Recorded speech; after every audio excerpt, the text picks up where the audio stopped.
A conversa de redação está começando agora e tem a participação do Eduardo Costa, do Júnior Moreira, da economista Rita Mundim, nossa colunista aqui no Jornal da Itatiaia, e do sociólogo, professor da PUC Minas, doutor em sociologia, Luiz Flávio Sapori. E você, ouvinte Itatiaia, também pode participar mandando a sua opinião pelo WhatsApp do jornalismo, que é o 999967074, com seu nome, bairro e a cidade que você mora. Ô Sapori, com o sistema de saúde pressionado em Belo Horizonte, o prefeito Alexandre Calil pode anunciar hoje à tarde medidas mais rígidas para frear o avanço da pandemia. Bom dia para você. Bom dia, Aline, Júnior Moreira, Rita, Eduardo, ouvintes da Itatiaia. Pois é, parece que teremos uma sexta-feira, Aline, com anúncio de medidas mais drásticas, mais duras. Tudo leva a crer que o prefeito Calil será obrigado a acentuar, né, a recrudescer ainda mais o isolamento social na cidade. E por uma razão muito simples, né? Todos os indicadores da pandemia estão na faixa vermelha, né? O índice de infecção, de expansão do vírus, as taxas de ocupação de leitos de UTI, de enfermaria. Estamos, chegando ou passando já de 90% dos leitos de UTI. Isso estamos à beira do colapso, do sistema de hospitalar na capital. Aline, a minha expectativa é que o Calil, não sei, eu acho que ele vai além do toque de recolher. Talvez eu não duvidaria que ele anuncie, por exemplo, um lockdown em Belo Horizonte. Não me surpreenderia. E também não ficaria contra, nem seria antagônico a uma medida nesse nível de gravidade. Porque mesmo com as medidas até agora adotadas, com a restrição de bares e do comércio de maneira geral, o movimento na cidade ainda é muito grande. É fácil perceber isso, o movimento de carros, a ocupação no transporte coletivo. Tem muita gente ainda trabalhando e precisando do transporte coletivo para se deslocar ao local de trabalho, muitos escritórios funcionando, muitos comércio da construção civil, comércio do setor de automóveis, de oficinas mecânicas, todos esses serviços continuam funcionando. Então, há um movimento grande na cidade. Então, é um isolamento meia boca que nós fizemos até agora, Então, por isso, não me surpreenderia se o Calil, for muito mais rígido, inclusive, talvez, com o lockdown, algo que os especialistas, os principais estudiosos, especialistas em epidemias do Brasil estão dizendo e defendendo.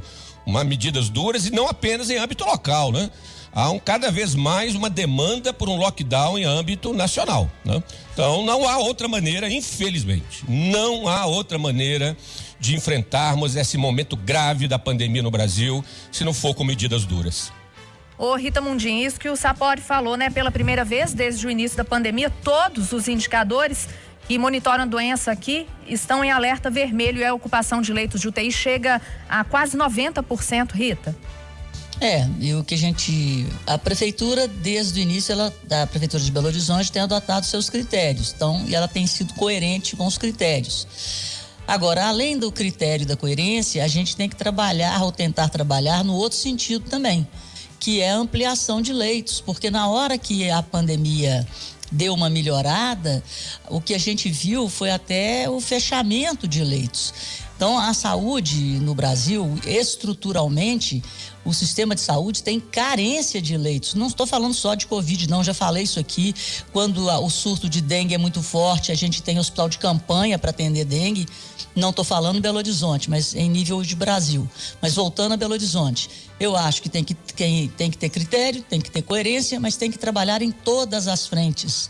Não só a do lockdown, se for necessário, se for essa medida anunciada, mas também da gente ter um sistema de saúde um pouco melhor dimensionado. Então, a gente tem que trabalhar no outro sentido também, de aumentar os leitos e permanecer sempre com o diálogo com o restante da sociedade, com os representantes dos diversos setores da sociedade.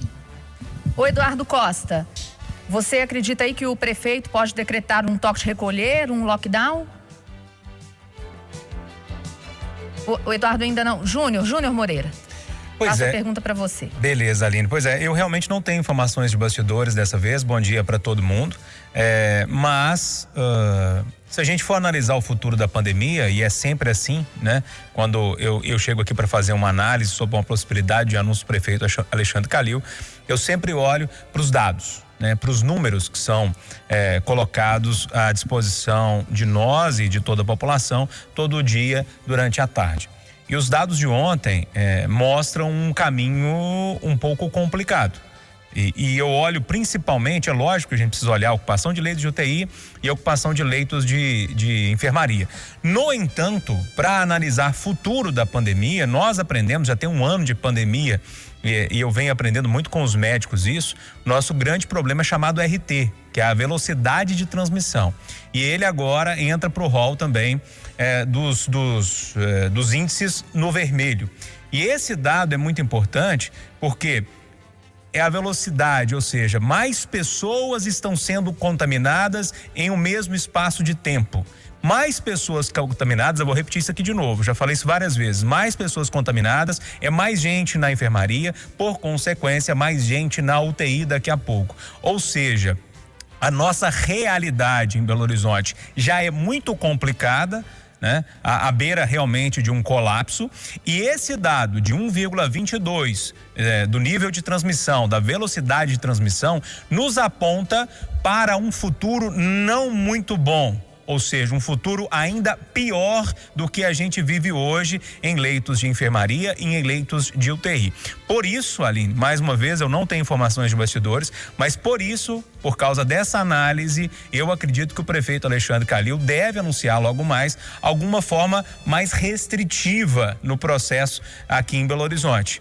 Mais restritiva, não vejo outro passo a não ser o lockdown, né? Nós usamos a palavra lockdown como qualquer fechamento, mas não, o conceito lockdown é fechamento total mesmo, como aconteceu na Europa e aqui mesmo em Minas Gerais, acho que não aconteceu nenhuma vez, né? Foi um negócio meio meia boca assim, né?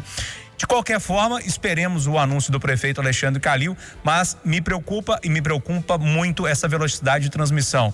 De novo, a situação que é ruim hoje pode ser pior amanhã por causa dessa velocidade, mais gente sendo infectada aqui em Belo Horizonte.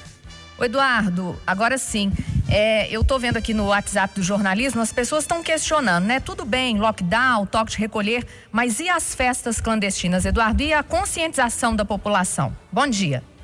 Bom dia para todo mundo. Aline, Deus me pôs nesse mundo para espalhar esperança e fé. E a gente não pode ser também cego diante dos acontecimentos. Eu partilho do sentimento dos três companheiros de debate de que nós nunca tivemos um momento tão difícil na rede pública e privada. Eu partilho do sentimento que cada um de nós, mais do que nunca, tem que fazer a sua parte. E aqueles que, como eu, sempre tiveram restrições ao fechamento, admitem que é a hora de fechar. Agora, eu trago boas novas. Eu não falei com ninguém da prefeitura, mas eu descobri, por esses caminhos que a vida nos ensina, porque eu recebi um telefonema ontem do Marcelo, da CDE, queixando-se que o prefeito precisava dialogar. Até combinei com ele de falar hoje 1 hora, mas depois eu descobri que o prefeito passou o dia ontem ligando. Falou com o Jorge Linhares, por exemplo, que é um legítimo representante dos evangélicos, dos pastores evangélicos. Deve ter ligado o pessoal da Igreja Católica também. O que o prefeito deve estar querendo com as igrejas? De repente, que elas fiquem abertas sim, mas que não tenham cultos. Então, você não fecha o templo para a pessoa ir lá orar. Entra faz a sua oração e vai embora. Não faz o culto para reunir. Eu fiquei sabendo ontem que o prefeito ligou para prefeitos da Grande BH, o que é muito bom, pedindo a eles para poder estarem juntos nesse momento. Eu não aposto em lockdown não, Aline. Eu aposto em nem toque de recolher. E nem em proibição, por exemplo, do jogo do Atlético amanhã em Belo Horizonte, sabia? Eu aposto sim em apertar, por exemplo, com esses que estão fingindo que estão fechando. E é muita gente. Aquela meia porta aberta ali, essa é muita gente. Se você dá de cima dessa gente que finge que está fechado, mas não está, já ajuda muito, eu imagino isso. Então, é restringir mais no sentido de não impedir que as pessoas tenham supermercado, não impedir que as pessoas tenham padaria, mas que as pessoas tenham mais limitações. É isso que eu aprovo, é nisso que eu acredito e é isso que eu sinceramente espero. Mas lembrando que mais do que nunca nós precisamos de ajudar o prefeito, nós precisamos de ajudar toda e qualquer autoridade. E como eu não sei se vou ter chance de mais para frente falar isso, que show de bola que o Vitório Medioli deu, hein? Isso é o exemplo de quem vem da iniciativa privada de verdade. Esse é o cara que lá atrás, Aline, acertou com o laboratório e falou assim, ó, no dia que tiver autorização, eu quero tantas doses. Comprou e vai ficar todo mundo em volta dele babando. Já tô até pensando em mudar para Betim, viu, Aline? Ô, Aline, Oi, só Rita. queria acrescentar aqui no que o Eduardo falou. Eu acho também que tem um grande problema que são as festas clandestinas. Eu acho que pode haver um endurecimento na venda de bebidas alcoólicas, porque se tem festa, tem bebida. Se tem bebida, tira a máscara. Então seria uma forma de minorar, né, o problema.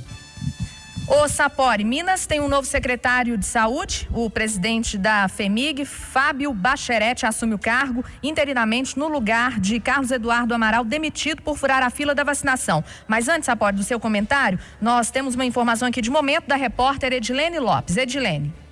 Aline Neves, o presidente da Assembleia Legislativa, deputado Agostinho Patrus do PV, vai devolver, ou melhor, vai exigir do governo do estado o envio de outra lista dos servidores administrativos vacinados contra a Covid-19 na Secretaria Estadual de Saúde. Segundo o presidente da Assembleia, foi entregue uma lista impressa em papel que não é timbrado. Como os deputados tiveram notícias de outras listas circulando, a casa vai exigir um documento oficial para ter certeza da veracidade dos dados. A informação em primeira mão aqui na Itatiaia. E embora o governador Romeu Zema tenha anunciado que vai afastar o secretário Carlos Eduardo Amaral, na verdade, o secretário será demitido, assim como o adjunto Marcelo Cabral. As exonerações deles e a nomeação de Fábio Bacherete, que é o presidente da FEMIG, a Fundação Hospitalar de Minas Gerais, que vai assumir a pasta, serão publicadas no Diário Oficial de amanhã, conforme nós apuramos. Apesar das demissões dos gestores, a Assembleia Legislativa vai manter a CPI. Aline. E aí, Sapori? Aline, que episódio, que escândalo, né? Vergonhoso.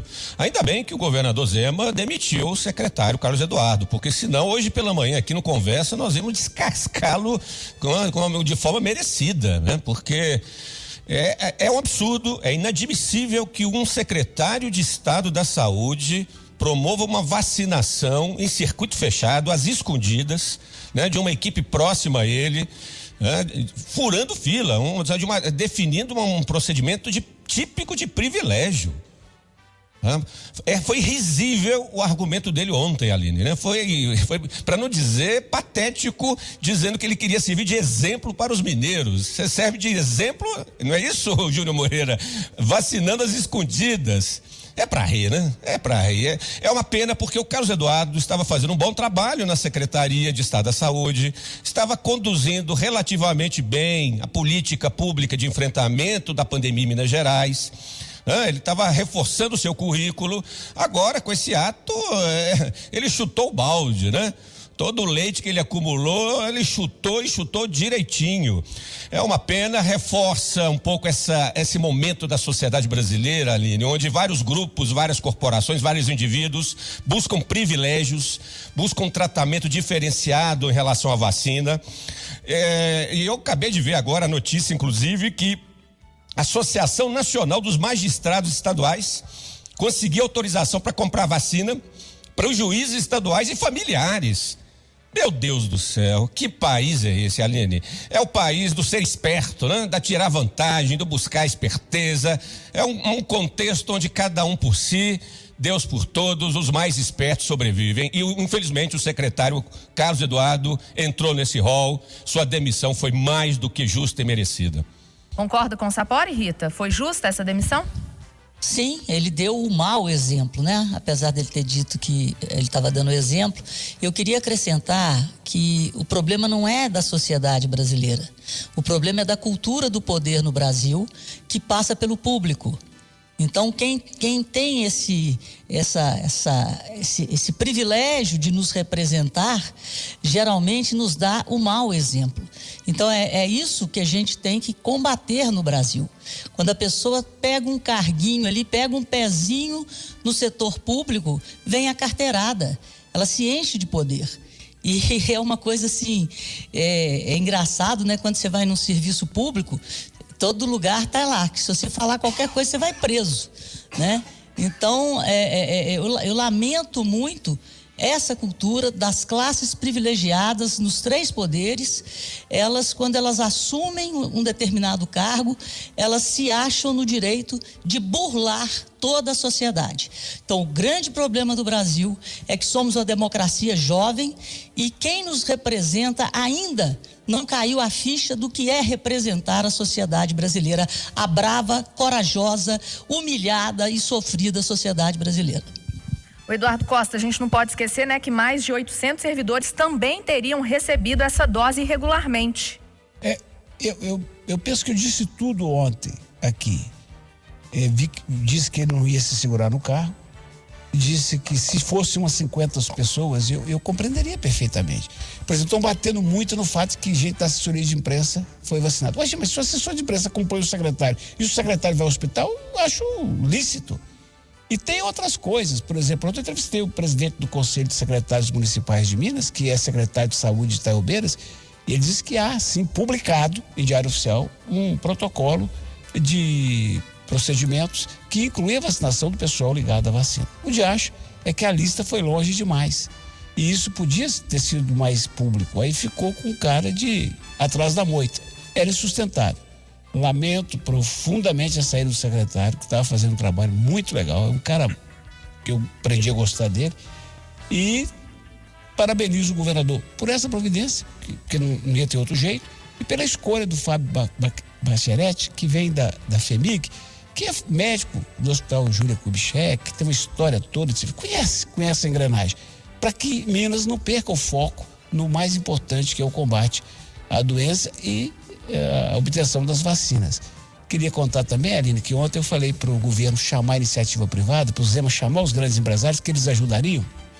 Imediatamente após o nosso conversa, eu recebi um zap do Pedro Lourenço, dizendo: olha, Eduardo, o supermercado BH tem 23 mil colaboradores. Se me autorizarem, compro amanhã 23 mil vacinas para minha turma e dou mais 23 para o Estado. Primeiro que o ouvinte vai concordar comigo. Alguém vai dizer: mas aí vai beneficiar a turma dele. Qual é o mal de você vacinar uma caixa de supermercado, um estoquista? E quanto mais gente você vacinar, melhor para o contexto da chamada imunidade de rebanho. Então é isso. Eu acho que o caminho é esse, gente. Sem pudor, sem ficar com muito, porque isso aqui tem que ser todo mundo na fila. Todo mundo na fila.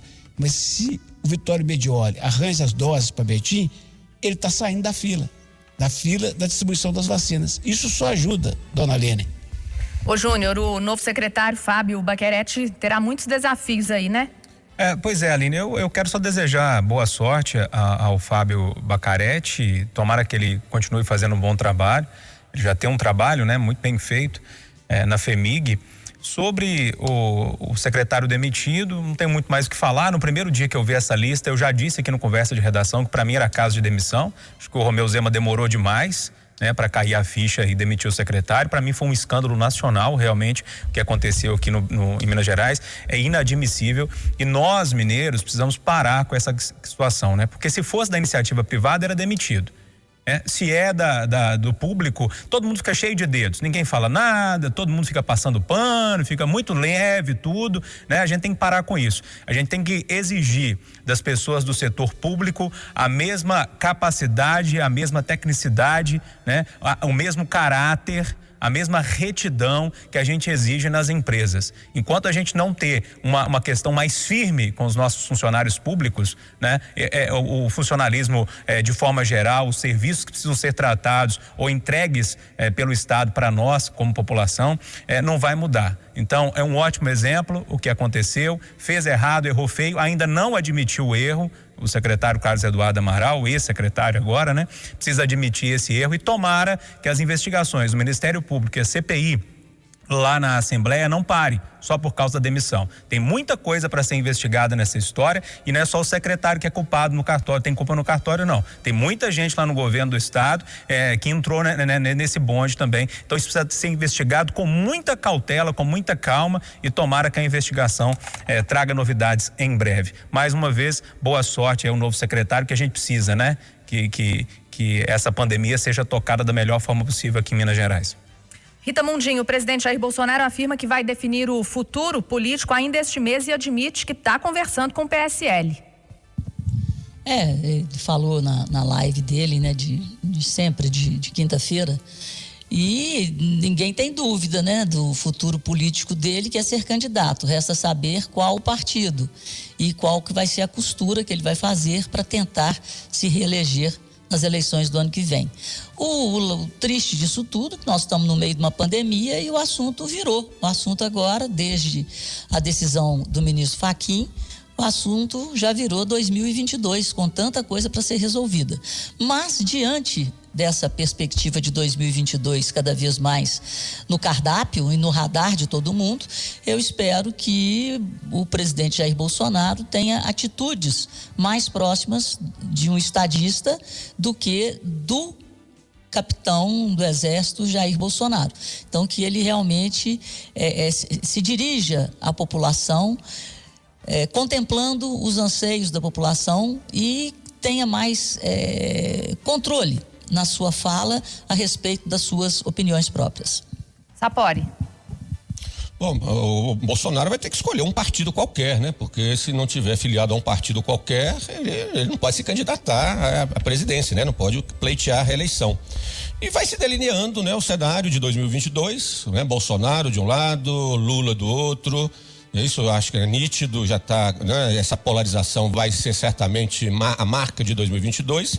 A expectativa agora é o centro político no Brasil, a centro-esquerda, a centro-direita, né? Nós estamos falando ali de PDT, PSB, DEM, PSDB, esses partidos que estão ali no centro, né, oscilando à direita e à esquerda, que vão poder sinalizar se vão conseguir ou não apresentar alguma alternativa a Lula, Bolsonaro. Então teremos ainda muitas emoções aí nos próximos meses.